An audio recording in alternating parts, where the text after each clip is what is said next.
ভীষণ টেস্টি, আসাম। নমস্কার বন্ধুরা, আপনাদের সঙ্গে আমি মিতা। মা আছি তো আমি উইথ ভিল ফুড চ্যানেলে আপনাদের স্বাগত। বন্ধুরা, আজ তোমাদের সামনে নিয়ে এসেছি একটা দুর্দান্ত স্বাদের টিফিন রেসিপি। আর এটা কিন্তু বাচ্চা থেকে বড় সকলের খুব প্রিয়। আর এটা কিন্তু খুবই সহজ রেসিপি। দেখে নাও আমি কিভাবে বানাই। প্রথমে কড়াইতে দিয়ে দিয়েছি রিফাইন্ড অয়েল, আর দিয়ে দিয়েছি গাজর কুচি, আর দিয়ে দেব এর মধ্যে বিনস কুচি। একটু আমি বেশি কুচি করে নিয়েছি। এবার এগুলোকে ভালো করে কিন্তু ভেজে নিতে হবে। চাইলে এর মধ্যে তোমরা যে কোনো সবজি অ্যাড করতে পারো। এবার দিয়ে দিয়েছি ভালোবেসে হাফ চামচ লবণ। তোমরা কিন্তু লবণ স্বাদ অনুযায়ী নিয়ে নেবে। এবার দিয়ে দিয়েছি পরিমাণ মতো পেঁয়াজ কুচি। সবজি তোমাদের পছন্দ অনুযায়ী যতটা ইচ্ছে দিতে পারো। এবার ভালো করে সবজিগুলোকে নাড়াচাড়া করে কিন্তু ভেজে নিতে হবে। এবার এর মধ্যে দিয়ে দেবো ক্যাপসিকাম কুচি, আর ভালো করে কিন্তু নাড়াচাড়া করে নিতে হবে। ক্যাপসিকামটা একটু পরে দিয়েছি কারণ এটা কিন্তু ভীষণ তাড়াতাড়ি সেদ্ধ হয়ে যায়। এবার এর মধ্যে 3টে বড় সাইজের আলু আমি সেদ্ধ করে রেখেছি, সেগুলোকে হাতের সাহায্যে স্ম্যাশ করে আমি দিয়ে দিয়েছি। এবার ভালো করে নাড়াচাড়া করে নিতে হবে। তোমরা চাইলে এর মধ্যে আরও যে কোনো সবজি অ্যাড করতে পারো। আর দিয়ে দিয়েছি কাঁচা লঙ্কা কুচি। কাঁচা লঙ্কা কুচি কিন্তু বুঝে শুনে দিতে হবে, কারণ বাচ্চারা খেলে অল্প ঝাল দেবে, আর বড়রা খেলে ঝাল ঝাল একটু হলে কিন্তু বেশ ভালোই হয়। আর দিয়ে দিয়েছি ভালোবেসে হাফ চামচ আরও লবণ। তোমরা কিন্তু লবণ স্বাদ অনুযায়ী দেবে। এদিকে অন্য একটা কড়াইতে আমি রিফাইন্ড অয়েল দিয়ে তার মধ্যে 1 চামচ কালো সর্ষে, 1 চামচ জিরে, আর কিছু কারি পাতা ফোড়ন দিয়ে নিয়েছি। এটা কিন্তু অবশ্যই দিতে হবে। চাইলে তোমরা যে কোনো সবজি বাদ দিয়ে শুধু আলু সেদ্ধর সাথে এই তরকাটা দিতে পারো, কিন্তু এইটা কিন্তু অবশ্যই দিতে হবে। এবার ভালো করে কিন্তু এর সাথে মিশিয়ে নিতে হবে। আর মিশিয়ে নিয়ে এটার টেস্টটা যা হবে দুর্দান্ত। এদিকে অন্য একটি পাত্রে নিয়ে নিয়েছি 2 কাপ চিড়ে। চিড়েটা কিন্তু ভালো করে জল দিয়ে ধুয়ে আমি ছাঁকনিতে জল ঝরাতে রেখে দিয়েছি।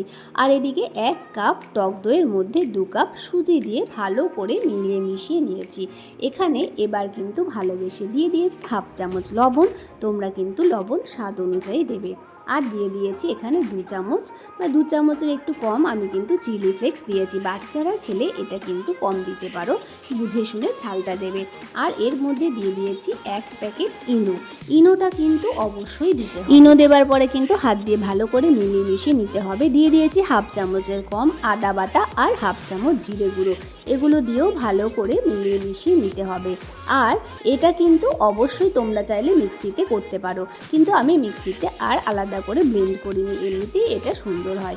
এবার একটা ঢাকনা দিয়ে 10 মিনিটের জন্য ঢেকে রেখে ঢাকনা খুলে ভেজানো চিড়েটাও এর সাথে কিন্তু হাত দিয়ে একটু চটকে নিতে হবে। তোমরা চাইলে এগুলো মিক্সিতে করতে পারো।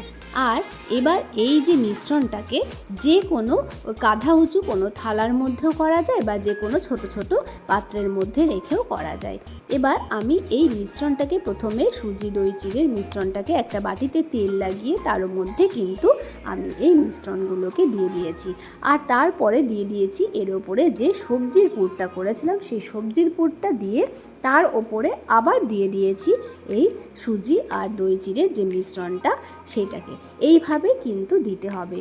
এই রেসিপিটা বানাতে কিন্তু খুব বেশি তেলের প্রয়োজন নেই, খুব কম তেলেই বানানো যায়। তবে সবজিগুলো ভাজতে যেটুকু তেলের প্রয়োজন, কিন্তু সমস্ত সবজি বাদ দিয়ে শুধু আলু সেদ্ধর সাথেও কিন্তু এই রেসিপিটা দুর্দান্ত হবে। কিন্তু এই যে তরকাটা দিয়েছি, এটা কিন্তু অবশ্যই দিতে হবে কারি পাতা, কালো সর্ষে আর জিরের। এই তরকা দিয়েই কিন্তু আলু সেদ্ধর সাথে করে দেখবে, সেটাও সুপার টেস্টি হবে। যাই হোক, যাদের কাছে স্টিমার আছে তারা স্টিমারে ভাপে বসাতে পারো। যাদের কাছে স্টিমার নেই তারা কি করবে, তারা অবশ্যই কড়াইতে জল দিয়ে তার মধ্যে একটা ফুটো থালা বসিয়ে এই পাত্রগুলোকে বসিয়ে রাখতে হবে 20 মিনিট মতো। আর মিডিয়াম ফ্লেমে অবশ্যই রাখতে হবে। আর 20 মিনিট পরে ঢাকনা খুলে একটা চামচ দিয়ে দেখে নেবে। চামচের গায়ে যদি লেগে যায় তাহলে বুঝতে হবে হয়নি, আর চামচের গায়ে যদি না লাগে তাহলে বুঝতে হবে হয়ে গেছে। এইবার একটা ছুরি বা কিছুর সাহায্যে তোমরা একটু আস্তে করে বের করে নিয়েই দেখো একেবারে কেকের মতো রেডি হয়ে গেছে। এবার শুধু টেস্ট করার পালা। এবার যে কোনো তেঁতুলের চাটনি, সস আর স্যালাড সহযোগে পরিবেশন করার পালা।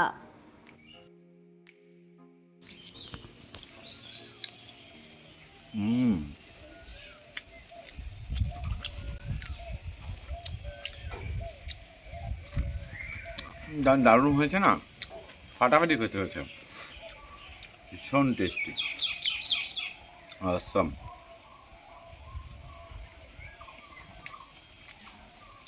বন্ধুরা, এই প্রসেসটা পুরোপুরি অয়েল ছাড়া,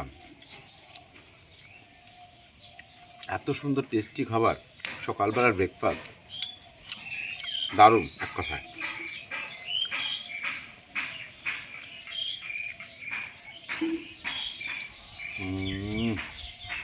বন্ধুরা, ভিডিওটা ভালো লাগলে লাইক, শেয়ার, কমেন্টস করো, সাবস্ক্রাইব করতে ভুলে যেও না। বন্ধুরা, পাশে থাকার জন্য ধন্যবাদ।